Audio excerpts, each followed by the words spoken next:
Ouvrez votre Bible dans le livre de Juges, chapitre 8. Alors, ce livre qui nous accompagne depuis quelques semaines. Juges, chapitre 8.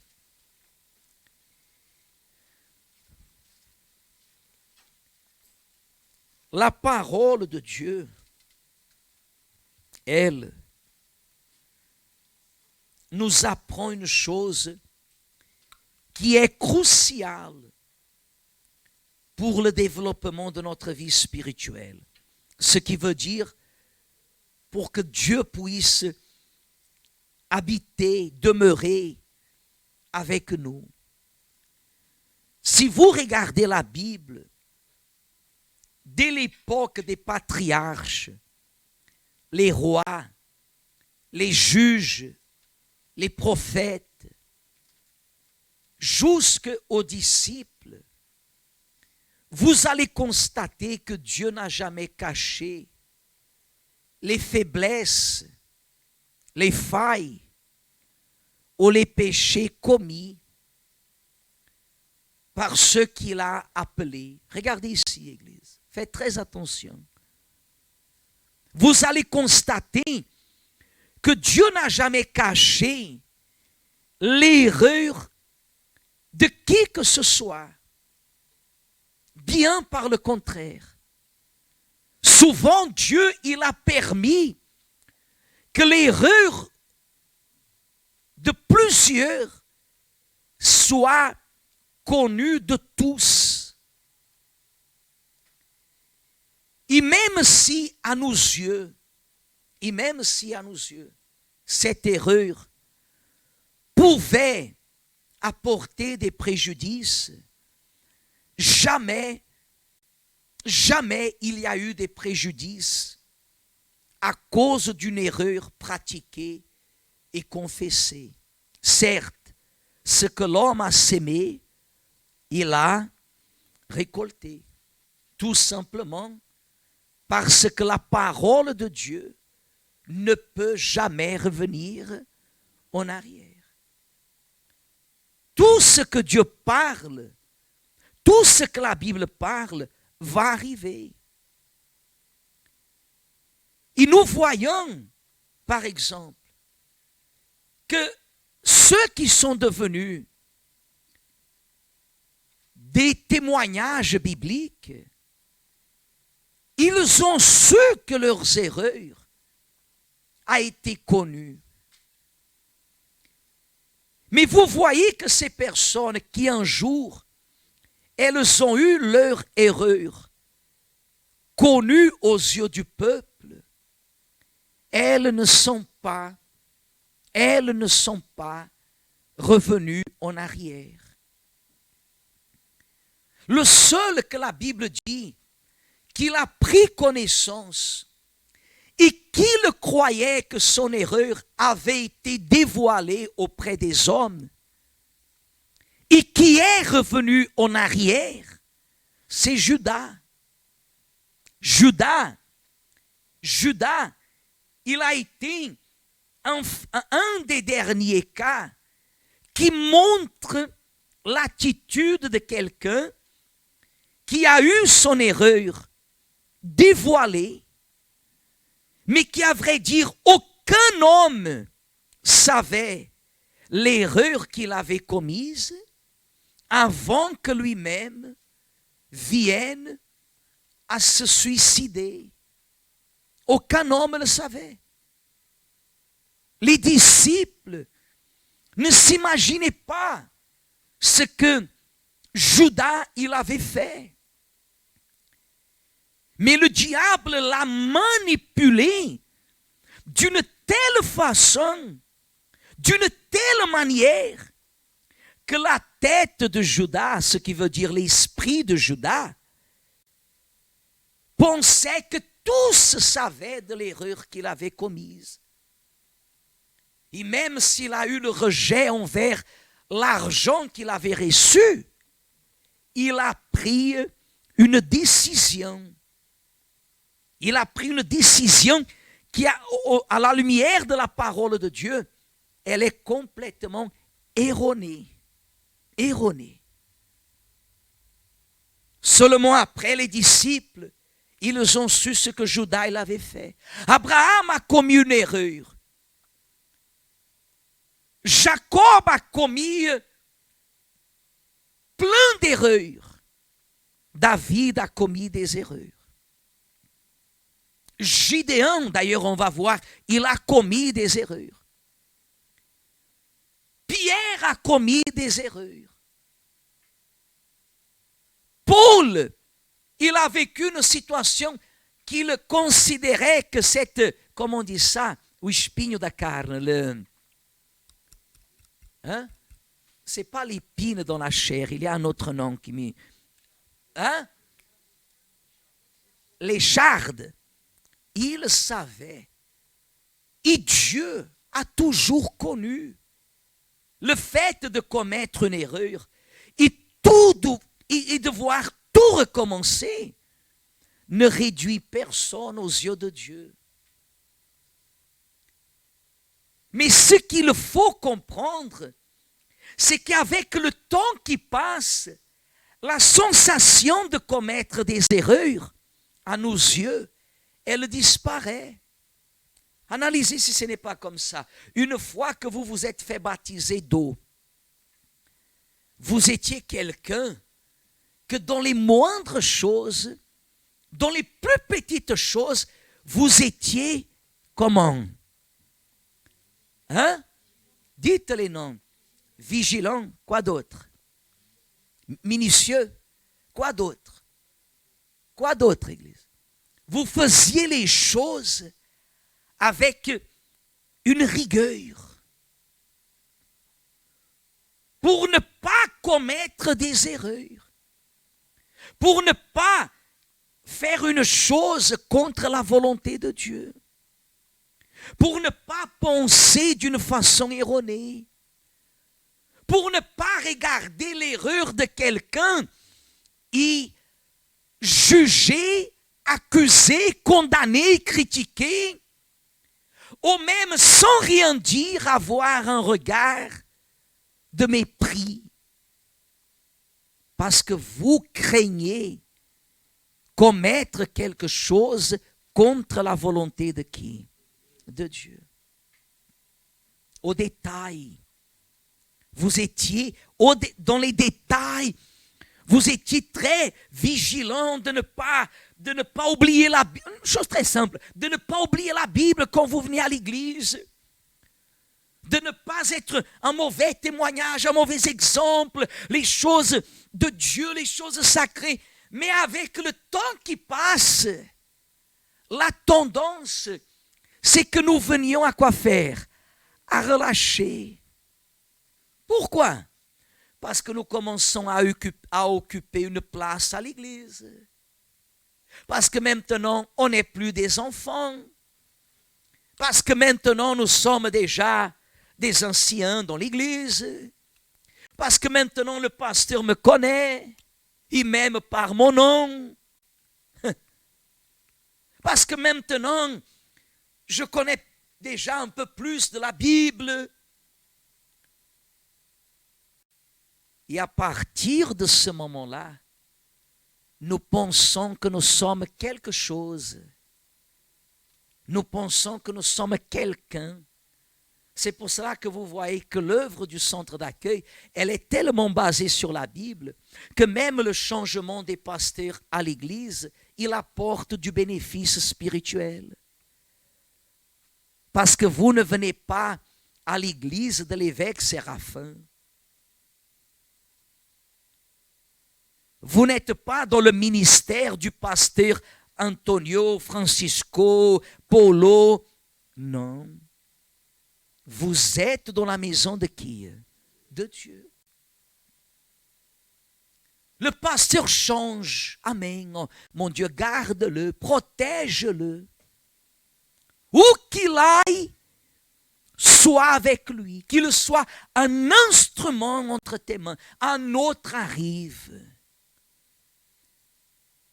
Il ne vous connaît pas, il ne sait pas votre témoignage, il ne sait pas d'où vous êtes venu, il ne connaît pas votre histoire. Mais vous savez que Dieu qui vous a sauvé, il vous connaît. Ou il ne vous connaît pas. C'est vrai ou c'est pas vrai? Par exemple, moi, il y a des personnes qui me connaissent ici en France depuis 22 ans, 23 ans presque, ici, qu'elles me connaissent. Mais il y a d'autres qui me connaissent depuis 3, 4, je vais dire, les 5 dernières années que je suis ici. Ça fait déjà 5 ans. Et comme si elles me connaisseraient depuis beaucoup plus de temps. Ce qui prouve que ce n'est pas le temps, mais c'est l'Esprit. C'est l'Esprit de Dieu. L'œuvre, l'Église de Jésus, elle est guidée par le Saint-Esprit. Une personne qui se donne à Jésus, qui vient à l'Église régulièrement, qui lutte, qui se consacre, qui s'enveloppe, vous pouvez être sûr et certain, il y a des personnes que je connais, d'autres centres d'accueil universels éparpillés en France, elles ne me connaissent pas. Au point qu'elles ne s'imaginent pas que des fois, je parle avec le pasteur tel et tel. Encore un de ces jours, je parlais avec le pasteur Wallace, qui est là-bas à Rennes. Et je disais au pasteur Wallace, il y a une personne là, comme ça, comme ça, comme ça. Ah, elle est là, elle est ferme, amen, continue à lutter. Et le pasteur qui lui a parlé à ce sujet, lui a dit, ah, l'évêque, il a parlé de votre témoin. La dame ne croyait pas, elle ne sait pas qu'on connaît. Parce qu'on ne s'est jamais vu. Mais c'est l'Esprit qui se révèle. La Bible dit que l'Esprit de Dieu, il atteste, il parle avec notre esprit. Et l'Esprit de Dieu se charge d'aller à la rencontre de ceux et de celles qui veulent le glorifier.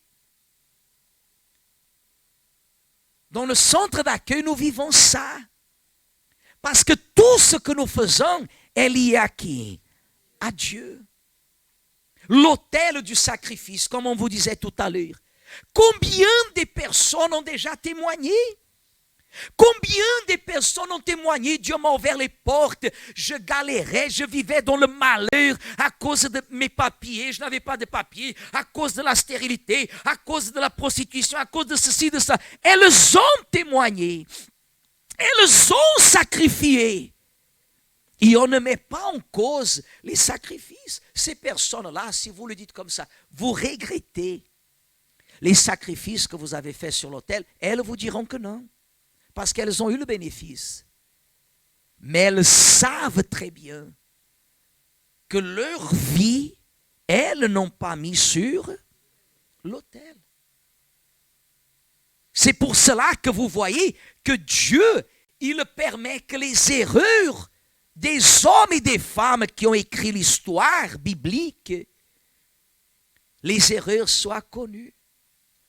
Pour que nous, aujourd'hui, en époque de grâce, on ne vienne pas à penser qu'on peut commettre les mêmes, parce qu'on ne peut pas. On ne peut pas. Quand vous dites Abraham était Abraham, mais Abraham n'avait pas eu le Saint-Esprit. Et si vous me demandez, évêque, qu'est-ce que vous vous considérez devant Abraham? Je me considère 0,0000001. Mais il n'avait pas le Saint-Esprit. Et nous avons le Saint-Esprit. Et ceux qui l'ont, et ceux qui n'ont pas, ne l'ont pas parce qu'ils ne veulent pas encore. C'est la promesse de Dieu, la plus grande promesse.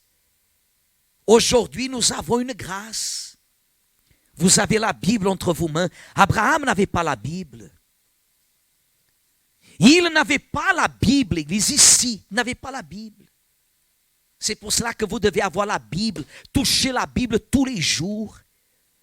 Vous devez avoir la Bible avec vous. Moi, j'ai la Bible dans la tablette ou dans le smartphone, mais je touche la Bible tous les jours. Tous les jours, je touche la Bible.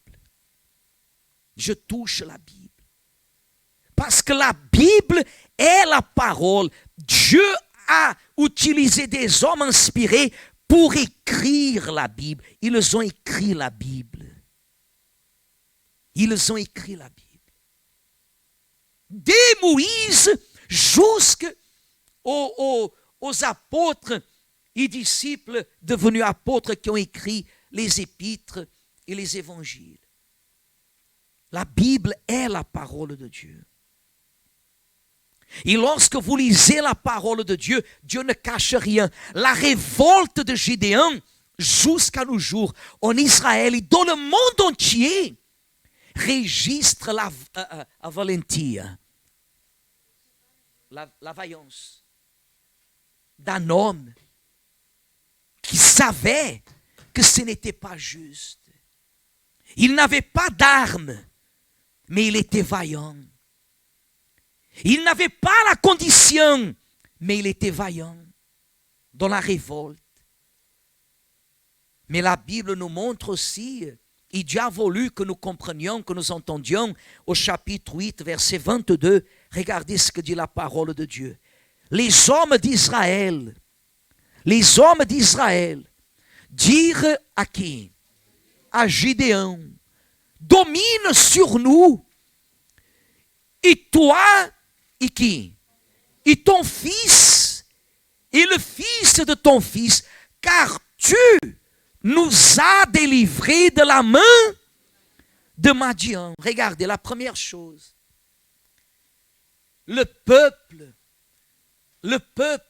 reconnaissait, regardez l'erreur que beaucoup commettent quand vous attribuez au pasteur quelque chose. Et vous savez qu'au centre d'accueil, aucune gloire au pasteur.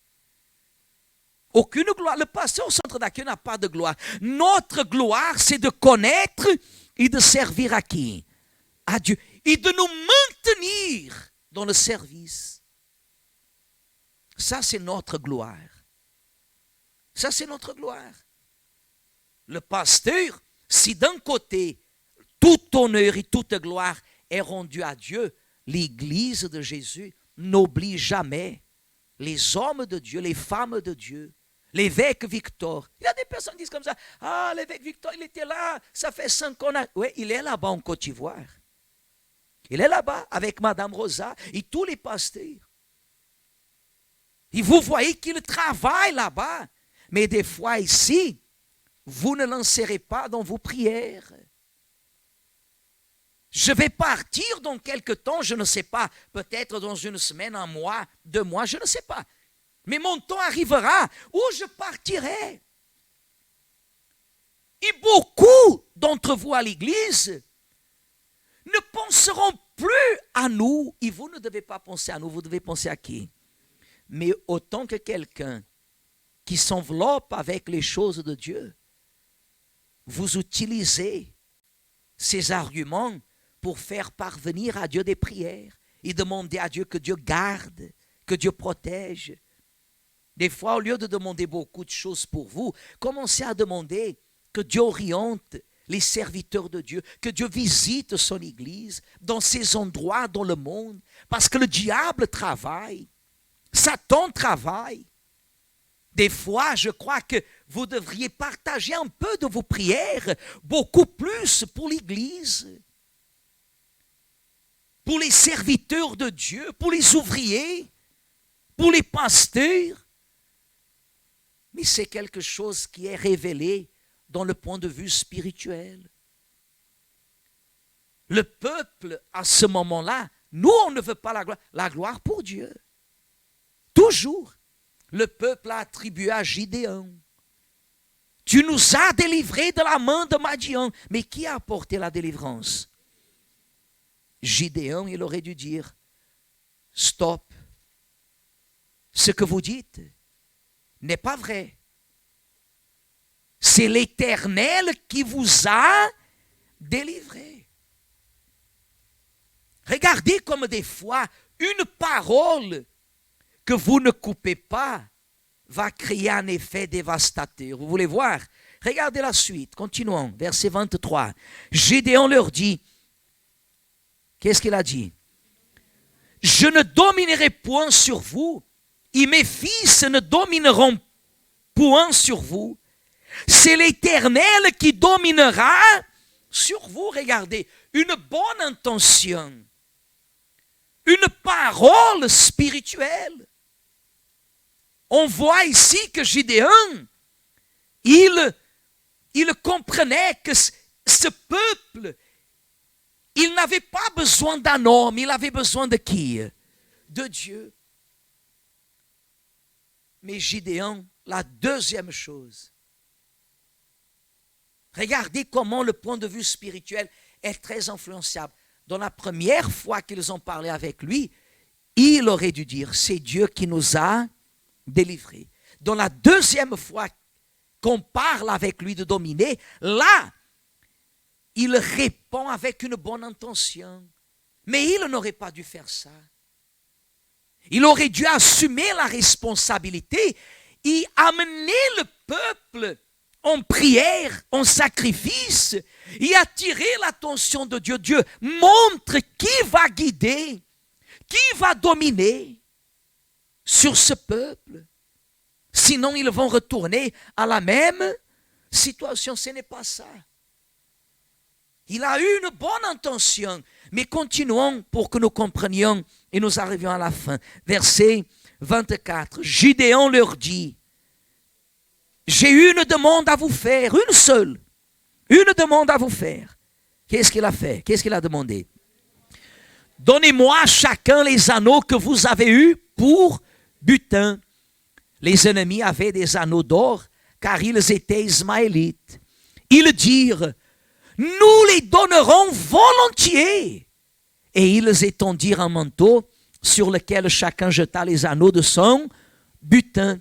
Le poids de ces anneaux d'or que demanda Gédéon fut de 1700 cycles d'or, sans les croissants, les pendants dorés et les vêtements de pourpre qui portaient les rois de Madian. Ils sont les couliers qui étaient au cou de leurs chameaux.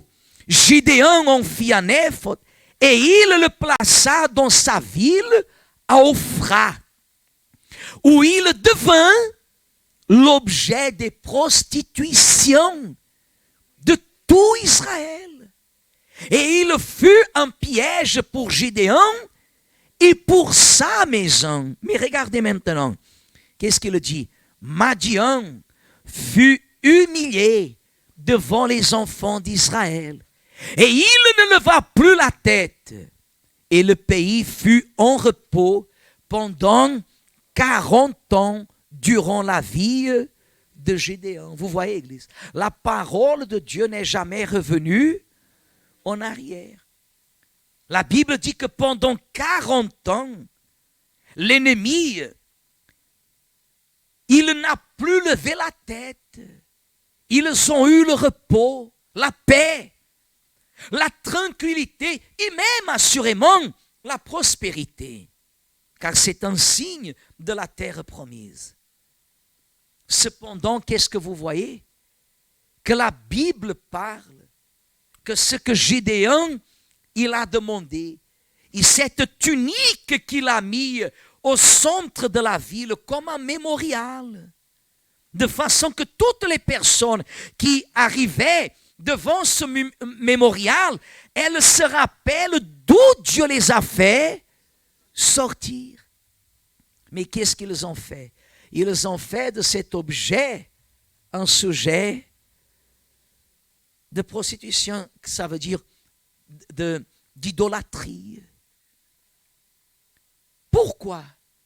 Pourquoi, si même Gédéon n'avait pas mis cette tunique avec cet objectif, mais pourquoi cela est devenu un piège pour Gédéon et pour sa famille? Rappelez-vous, le corps de Moïse. Est-ce qu'on a trouvé le corps de Moïse? Hein? Est-ce qu'on a trouvé le corps de Moïse, Église? On n'a pas trouvé le corps de Moïse. La Bible dit qu'il y a une lutte.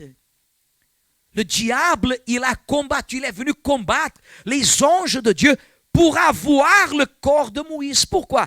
Parce que s'il avait eu le corps de Moïse serait devenu un sujet de quoi? De prostitution spirituelle. Vous voyez que le corps de Jésus, on n'a jamais mis la main sur le corps de Jésus. Et nous voyons que selon l'histoire en elle-même, c'était le corps qui à l'époque et en proportion de nos jours, jamais encore a été tellement protégé comme le corps de Jésus. Et ils n'ont pas eu le corps de Jésus. Et c'est ce qui arrive dans la vie d'une personne qui ne s'investit pas 100%. Il y aura un domaine de la vie de la personne qui va être pour elle un piège. Il y a des personnes qui aujourd'hui regardent sa vie, ils disent oh, ce domaine-là fut pour moi un piège. Parce que je n'ai pas fait ce que j'aurais dû faire. Vous voyez pourquoi nous travaillons beaucoup, nous parlons beaucoup au sujet de la vie spirituelle. D'abord au sujet de la vie spirituelle, ensuite de la vie sentimentale.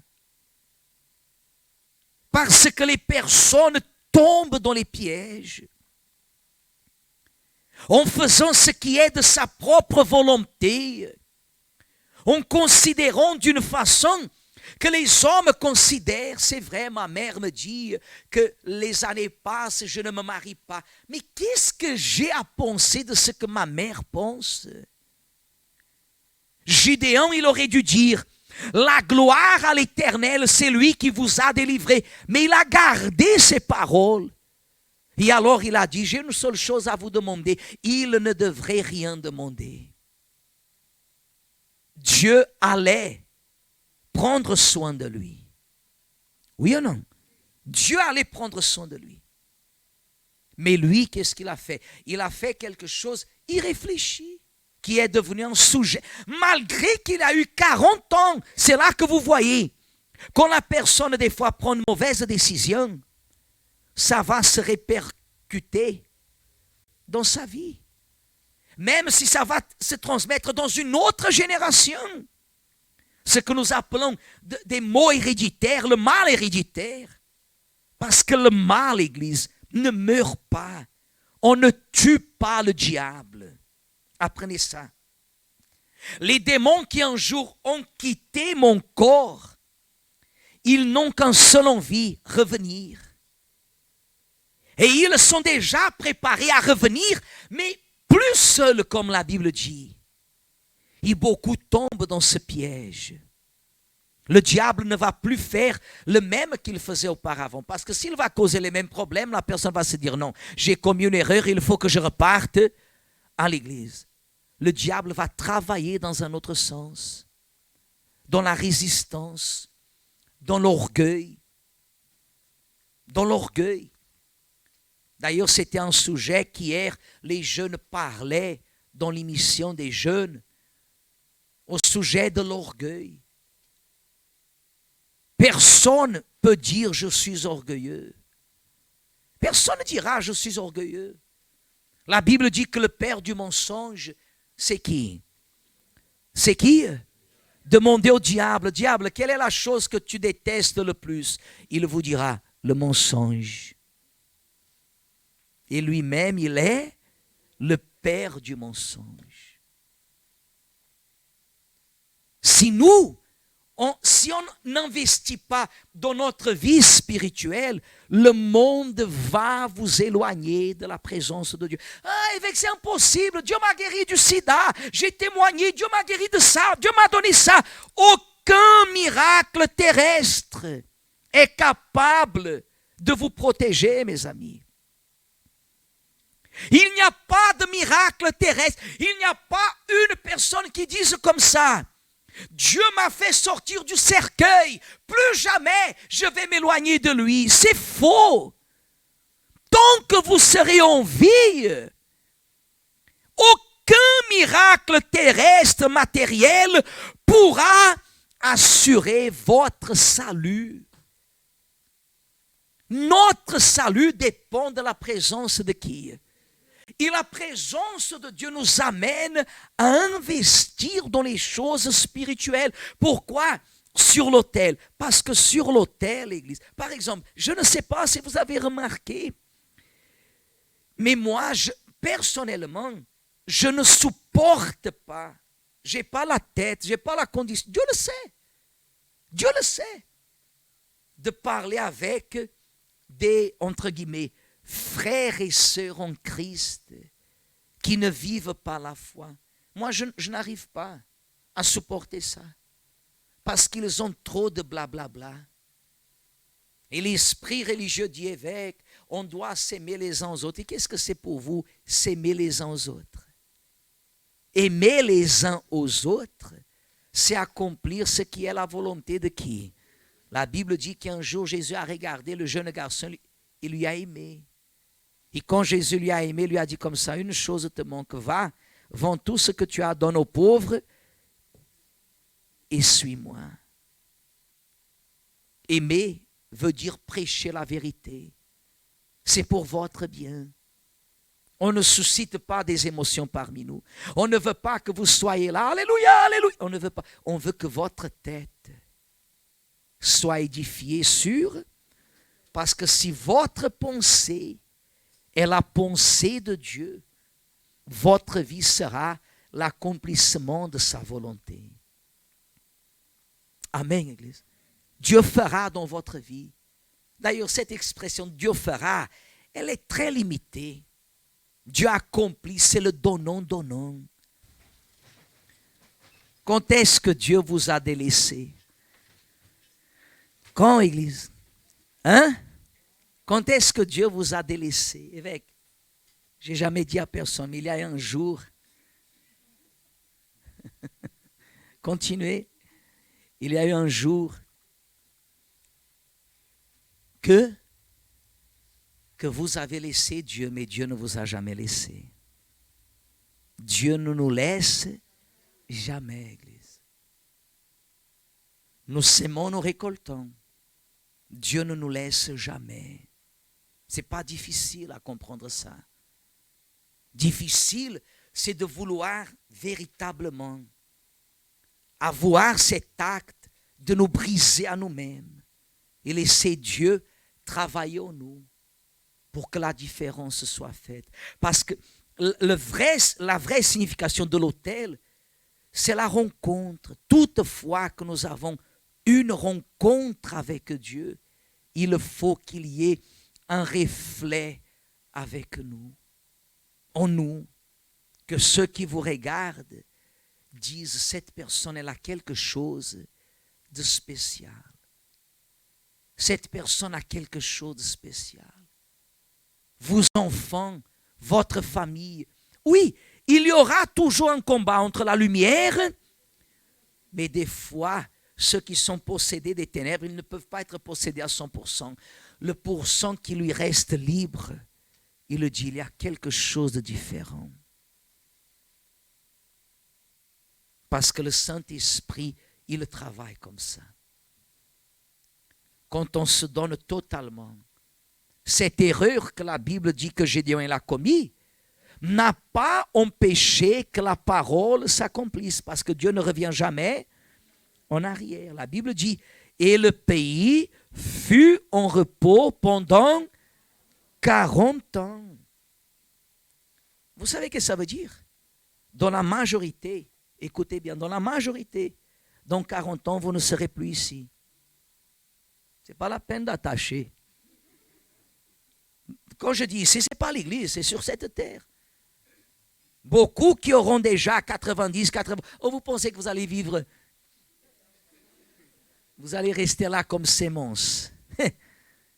Beaucoup d'entre nous, dans 40 ans, oh Jésus, il va venir avant, et les choses sont en train de s'enchaîner les unes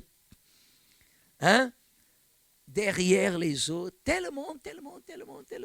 Les unes s'enchaînent derrière les autres. Et nous voyons ça. Ou alors vous allez partir. Mais à quoi ça sert que vous arriviez à vaincre un mal pendant que vous êtes en vie? Une fois que vous mourrez, ce mal va se posséder dans la vie de vos enfants. Est-ce que vous souhaitez ça?